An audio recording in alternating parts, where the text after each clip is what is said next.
Watched them peer over fences, their eyes scanning for infractions we didn't even know existed. Our neighbors tried to reassure us, just ignore them, it'll pass.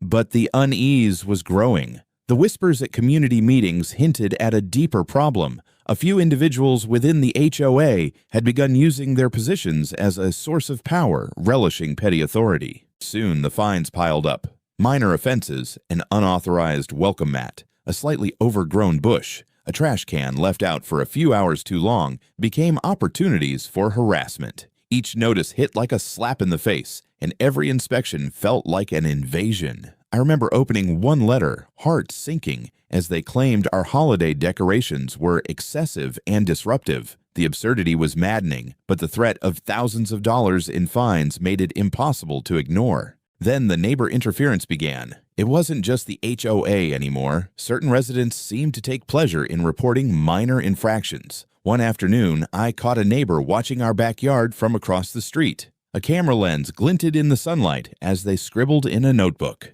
My stomach turned. Our privacy was being weaponized. The petty disputes snowballed, each complaint escalating into an official notice, each notice triggering more anxiety. The sense of helplessness was overwhelming. My wife tried to keep things civil. She spoke calmly at community meetings, questioned the rulings, asked for clarification, but every attempt to reason was met with condescension or dismissal. The HOA board members, faces set in stern expressions, seemed to thrive on the tension. They reminded us repeatedly that they had the authority to enforce rules however they saw fit, and they did. The stress began to seep into our daily lives. Sleepless nights, tense mornings, awkward greetings with neighbors who had once been friendly. I remember one moment vividly. We had just returned from a weekend trip. Our house was quiet, everything seemingly normal. Then we noticed a bright orange notice on the front door, a new violation. Apparently, a single blade of grass had crossed the boundary line of our neighbor's property, a technicality, a line almost invisible to the naked eye. The fine? $200. My wife's hands shook as she held the letter.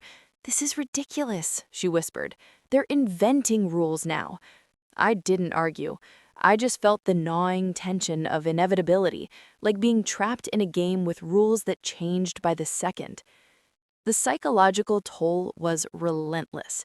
Each day brought the fear of the next inspection, the next complaint, the next fine. Friends tried to offer advice, but none had experienced the relentless, almost theatrical pettiness of a rogue